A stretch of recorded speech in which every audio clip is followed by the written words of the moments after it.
Hello friends, 5 মে NEET exam. আর মাত্র 4 মাস বাকি, আর মাত্র 100 দিন বাকি। আর এই 100 দিনে আমাদেরকে নিজেদেরকে রেডি হতে হবে নিট এক্সাম দেওয়ার জন্য। আর এই নিট এক্সাম দিতে হলে এই 100টা দিন কী কী করতে হবে, যারা এখনও সিলেবাস কমপ্লিট করোনি, যারা এখনও ভাবছো যে কীভাবে নিট পড়বো, কীভাবে এই কটা দিনের মধ্যে আমি কীভাবে সিলেবাস কমপ্লিট করব, কেমনভাবে সিলেবাস কমপ্লিট করব, মাথায় টেনশন আসছে, প্যানিক হয়ে পড়ছো তোমরা। প্যানিক না হয়ে আজকের ভিডিওটা মন দিয়ে শোনো, স্কিপ না করে ভিডিওটা। নিট ক্লিয়ার করতে হলে যা যা করণীয় তা আজকে আমি এই ভিডিওতে বলবো। কিভাবে পড়তে হবে, কোন সময়ে পড়তে হবে, কিভাবে টাইম ম্যানেজমেন্ট করব, কিভাবে সমস্ত কিছু, তার প্রত্যেকটা খুঁটিনাটি বিষয়ে আজ আলোচনা করব। তোমাদের প্রচুর হেল্প হবে। আর এই নিটের 650+ মার্কস পাওয়াটা এতটাও কঠিন হবে না যদি এই ভিডিওতে এই স্ট্র্যাটেজি ভিডিওটা তোমরা মন দিয়ে শোনো। আর হাতে খাতা পয়েন্ট নোট করতে থাকো, আর নোট করলেই তোমরা বুঝতে পারবে, ওগুলো ওইভাবেই তোমরা প্ল্যানটা ম্যানেজ করবে। So happy new year. আমাদের মেন মোটো মাথায় রাখতে হবে সেটা আমি এখানে লিখে রেখেছি। এনসিইআরটি পড়তেই হবে, রিভিশন করতেই হবে, মক টেস্ট দিতেই হবে। এক্সাম ক্র্যাক করতে হলে নিট, তো তবেই এক্সাম হবে, ক্র্যাক হবে নিট, তখনই আমরা পাবো কিন্তু গভর্নমেন্ট মেডিকেল কলেজ। আর এই গভর্নমেন্ট মেডিকেল কলেজই হলো আমাদের স্বপ্ন। আমাদের ভাই এত পয়সা নেই যে আমরা গভর্নমেন্ট মেডিকেল কলেজে ছাড়া প্রাইভেট মেডিকেল কলেজে ভর্তি হবো। ভাই অনেক পয়সা নেয়, অত পয়সা আমাদের গরিব ঘরের কারণ নেই। তো আমাদের এই 100 দিনের মধ্যে আমাদের নিটকে ক্লিয়ার করতে হবে, কমপ্লিট করতে হবে।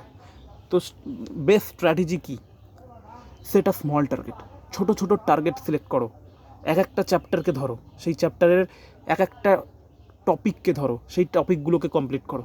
সেই টপিক যখনই কমপ্লিট হয়ে যাবে তখন সেই টপিকের ওপরে তার একেবারে পোস্টমর্টম করে ছাড়ো। প্রত্যেকটা জায়গার প্রত্যেকটা কোশ্চেন কী কী হতে পারে, কী জায়গাটা ইম্পর্টেন্ট, কোনটা থেকে কোশ্চেন করতে পারে, অ্যাসারশন রিজন কোনটা হবে, কোনটা কী হবে, সব তোমরা কিন্তু নোট করো খাতায়। এটাই হলো সেটা স্মল টার্গেট। এইভাবে ছোটো ছোটো স্মল টার্গেট ক্রিয়েট করতে হয়। একটা প্রপার প্ল্যানিং করতে হবে। Planning is the most important. আমরা যেখানেই যাই, যে কোনো কাজের আগে আমরা একটা প্ল্যানিং করেই যাই। যদি আমরা একটা বিয়ে বাড়িতে যাই, সেখানে আমরা অলরেডি প্ল্যান করতে থাকি 1 সপ্তাহ থেকে, সেখানে কি পরে যাব, কোনটা পরবো, কি খাবো, কি দেওয়া হবে প্রেজেন্টেশন, তো এই সব কিছু প্ল্যান করতে পারি। আর নিট ভাই এক্সাম একটা বিশাল বড় এক্সাম, এখানেও প্ল্যানের দরকার। আর উইদাউট প্ল্যান নিট তো অসম্ভব হয়ে পড়বেই না। তো যেটা প্ল্যান ছাড়া কিন্তু আমাদের যেটা সোজা ছিল, যেটা সোজা ছিল সেটা কিন্তু কঠিন হয়ে পড়বে। সো প্ল্যান আমাদের করতেই হবে। আর সেই শুধু প্ল্যান করলে হবে না, আমাদের প্রপার ওয়েতে ম্যানেজ করতে হবে সেই প্ল্যানগুলোকে। আর প্ল্যান করার পরে আমাদের ইমপ্লিমেন্টেশন করতে হবে। শুধু প্ল্যান করে গেলাম, আমি এইটা করব সেইটা করব, আর করার বেলা অষ্টরম্ভা, করার বেলা আমি করলামই না কিচ্ছু, ওরম বললে চলবে না। আমাদের করতে হবে। আর কিভাবে করবে? সেলফ স্টাডি করে করে, নিজে পড়ে পড়ে, প্রত্যেক স্যারেরা এতদিন ধরে পড়িয়েছেন সেই সব চ্যাপ্টারগুলোকে ভালো করে রিভিশন করো, প্র্যাকটিস করো, তখনই দেখবে ক্লিয়ার হচ্ছে। নিটের জন্য এক ধাপ করতে করতে এগোচ্ছ। Consistency important, consistency very very important. Without consistency NEET, my god. তো self study and consistency daily maintain করতে হবে। প্ল্যানিংয়ে কী করতে হবে? প্ল্যানিংয়ে অর্থাৎ সিলেবাসটা কী জানতে হবে। মেন ফান্ডা হচ্ছে প্ল্যানিংয়ের সিলেবাস জানা। উইদাউট সিলেবাস না জানলে নিট ক্র্যাক করবে কীভাবে? তাই সিলেবাসটাকে ভালো করে বোঝো যে কী কী চ্যাপ্টার আছে, তার ভেতরে কোন কোন সাব টপিক আছে। প্রত্যেকটা টপিককে যদি আমরা মুখস্থ করে ফেলতে পারি না, মানে একদম ঠোঁটস্থ, যখন যেটা বলবে যে আমরা এই চ্যাপ্টারটা পড়ছি, এই চ্যাপ্টারটা, এই লোকোমোশন পড়ছি, এই মুভমেন্ট পড়ছি, এই বায়োমলিকুল পড়ছি, এই সমস্ত কিছু যদি পরপর বলতে পারি না, তাহলে সিলেবাস আমাদের মুখস্থ। কারণ পরীক্ষায় কোশ্চেন আসে এই সিলেবাস ধরেই, পরীক্ষায় যে কোশ্চেনগুলো আসবে সবই সিলেবাস ধরে। তো মেনটেন করতে হবে। সাবজেক্ট অ্যানালাইসিস করতে হবে। একটা সাবজেক্ট পড়লাম, তার ভেতরে কী কী কোশ্চেন আসতে পারে, তার ভেতরে কী কী ধরনের কোশ্চেন হবে, সেগুলোকে দেখা। আমাদের একটা ডেলি রুটিন বানাতে হবে, ছোট রুটিন বানাতে হবে। ডেলি 1 দিন 2 দিন 3 দিন 4 দিন 5 দিন করে 1 সপ্তাহ ধরে একটা রুটিন বানাতে হবে। সেই রুটিনে ডেলি রাতের বেলা ঘুম থেকে উঠে লিখতে হবে যে আমি কাল কী করব। আগে থাকতে লিখে রেখে দিতে হবে, আর সেইগুলোকে পরের দিন সকালবেলা উঠে ইমপ্লিমেন্টেশন করতে হবে। টাইম ম্যানেজমেন্ট করতে হবে। Time management is the most important to get NEET. Time management ছাড়া নিট ক্র্যাক করা অসম্ভব, কারণ নিটের টাইম ম্যানেজমেন্টটাই দেখা হয়। নিটের টাইম ম্যানেজটাই দেখা হয়। কেন নিটের টাইম ম্যানেজমেন্ট দেখা হয়? কারণ দেখো, নিট হচ্ছে 3 ঘন্টা 20 মিনিটের একটা এক্সাম, নামে 3 ঘন্টা 20 মিনিটের একটা এক্সাম, কিন্তু এই নিটে 3 ঘন্টা 20 মিনিটের 20 মিনিট তো ইনভিজিলেটররাই নিয়ে নেয় 3 ঘন্টা, আর বাকি যে 3 ঘন্টা পড়ে থাকে, এই 3 ঘন্টা আমাদের লেখার সময়, আর তার মধ্যে আমাদের কোশ্চেনগুলোকে রিড করতে হবে এবং রিড করার পরে সেই কোশ্চেনগুলোর অ্যান্সারগুলো গোল করতে হবে। এইভাবে গোল করতে হবে। এর জন্য টাইম লাগে ভাই। তো টাইম ম্যানেজমেন্ট আমাদের করতেই হবে। উইদাউট টাইম ম্যানেজমেন্ট আমাদের কিছু বলার নেই। নিট ক্র্যাক করতে হলে টাইম ম্যানেজমেন্ট করতে হবে, ডেলি রুটিন বানাতে হবে, সাবজেক্ট পড়ে তার অ্যানালাইসিস করতে হবে, সিলেবাসটাকে মেনটেন করে পড়তে হবে, আর প্রপার প্ল্যানিং বানাতেই হবে। তো এইভাবে এবার এই যে টোটাল প্ল্যানিংগুলো, সেই প্ল্যানিংগুলোর কিন্তু ইমপ্লিমেন্টেশন করতে হবে। ইমপ্লিমেন্টেশন করবে, একটা চ্যাপ্টার পড়বে, সেই চ্যাপ্টারটার থিওরিগুলো ভালো করে পড়বে, সেই থিওরি পড়ার পরে তার রিভিশন করবে, আর রিভিশন করার পরে practice is most important. MCQ practice করতেই হবে। এমসিকিউ প্র্যাকটিস করার জন্য কোথা থেকে প্র্যাকটিস করবো? এমসিকিউ দ্বারা তো আমার কাছে কোনো বই নেই, তোমার কাছে কিছু নেই। এমসিকিউ প্র্যাকটিসের জন্য আমি একটু বই বলে রাখছি, এমটিজি ফিঙ্গার টিপস বলে একটা বই আছে, সেই বইটা তোমরা কিনতে পারো, বা অনলাইনে তোমরা পিডিএফ পেয়ে যেতে পারো। এই বইটা খুব ইম্পর্ট্যান্ট নিটের জন্য। এই বইয়ে প্রচুর প্র্যাকটিস করতে পারবে।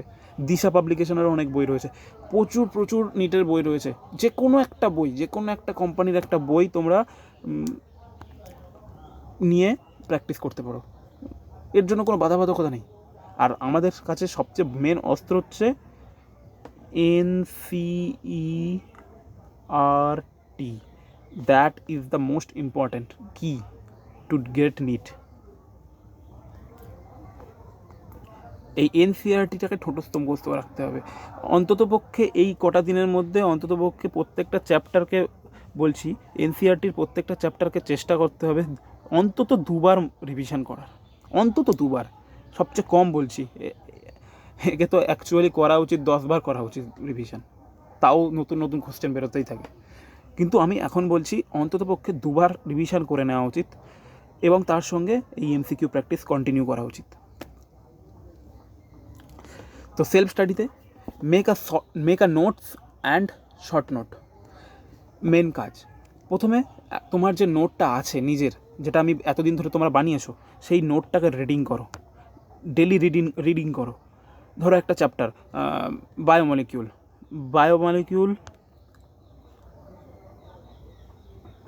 বায়োমলিকিউল যে চ্যাপ্টারটা আছে, সেই চ্যাপ্টারটার একটা টপিক ধরে নিয়ে সেই টপিকটা নোটস দেখে রিভিশন করো। ধরো কার্বোহাইড্রেট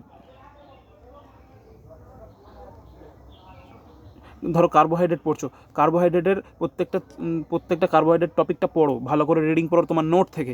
নোটটা পড়ার পরে এনসিআরটিটা পড়ার পরে ভালো করে এনসিআরটিটা পড়া করে, কারণ এই এনসিআরটিটাই তো আমি বারবার বলছি মেন কি আমাদের কাছে একমাত্র অস্ত্র। আমাদের এই মিডল ক্লাস ফ্যামিলিতে, আমাদের এই গরিব ঘরেতে একমাত্র অস্ত্র সবচেয়ে কম দামের মধ্যে পাওয়া যায় এই বইটি, আর এই বইটি পড়ে থেকেই কোশ্চেন হয়। সো এই বইটাকে আমাদেরকে পড়তেই হবে। ধরো এই একটা চ্যাপ্টার কমপ্লিট করতে আমাদের বেশি টাইম লাগবে না, খুব একটা মোটা বই নয় এগুলো, আর এই বইটা এনসিআরটি কমপ্লিট করলেই তোমরা পেয়ে যাবে। এবার এনসিআরটিটা পড়ে নিলে, এনসিআরটিটা পড়ার পরে নিজেরা ওর থেকে কী কোশ্চেন হতে পারে, কী ইম্পর্টেন্ট পয়েন্ট, সেইগুলো একটা খাতায় লেখো, তৈরি করো নিজের একটা শর্ট নোট, আর সেই শর্ট নোটটাই বারবার রিভিশন করো। শর্ট নোটস রিভিশন হওয়ার পরে তোমরা কী করবে, ওই যে বইগুলোর কথা বললাম, যে কোনো একটা বই থেকে এমসিকিউ প্র্যাকটিস করো। ডেলি 10টা হলেও এমসিকিউ প্র্যাকটিস করো। আর এই 10টা এমসিকিউ প্র্যাকটিস ডেলি করবে, এবং একটা চ্যাপ্টার যখন কমপ্লিট হয়ে যাবে, ধরো বায়োমলিকুল চ্যাপ্টারটা কমপ্লিট হয়ে গেল, কমপ্লিট হওয়ার পরে ওই চ্যাপ্টারের উপরে একটা টেস্ট দাও। সেটা 30টা কোশ্চেনের হতে পারে, সেটা 50টা কোশ্চেনেরও হতে পারে। একটা চ্যাপ্টার টেস্ট দাও।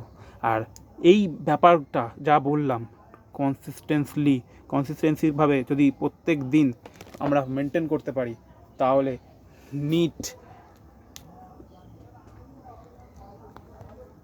2024 ইস আওয়ার তোমাদের হয়ে যাবে নিট 2024 2024 নিট তোমাদের। এবং তোমরা একটা গভর্নমেন্ট মেডিকেল কলেজে যাচ্ছ এবং তোমাদের গলায় একটা স্টেথোস্কোপ নিয়ে হোয়াইট কোটটা পরে তোমরা মেডিকেল কলেজে যেতে পারছো। একটা স্বপ্ন ভাই, নিট ক্র্যাক করা। আর এই নিট ক্র্যাক তো আমাকে করতেই হবে। তো এই ছিল স্ট্র্যাটেজি আজকে। তো যারা এখনও কিছু ক্লিয়ার হচ্ছে না, যারা বলছো সিলেবাসটা কোথায় পাবো, আমি সিলেবাস তো জানি না, যাদের কাছে এনসিআরটি এখনও নেই, তারা তোমাদের যে বোর্ডসের যে বইটা আছে সেই বোর্ডসের বইটা যে সিলেবাস, সেম সিলেবাস, শুধু এনসিআরটির অনলাইনে সার্চ করবে, এনসিআরটি সিলেবাস পেয়ে যাবে।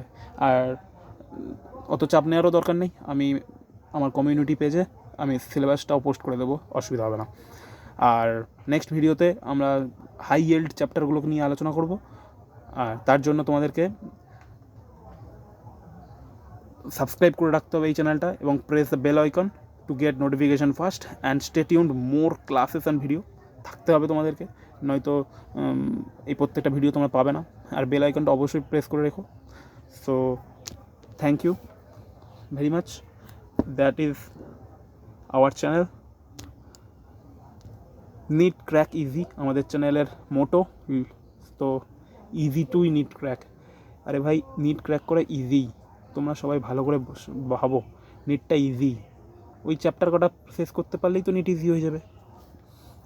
ওকে, ডক্টর ডি স্টাডি তোমাদের সঙ্গে সবসময় থাকবে এবং হেল্প করবে। এক একটা চ্যাপ্টারের ভিডিও আসতে শুরু করবে ধীরে ধীরে।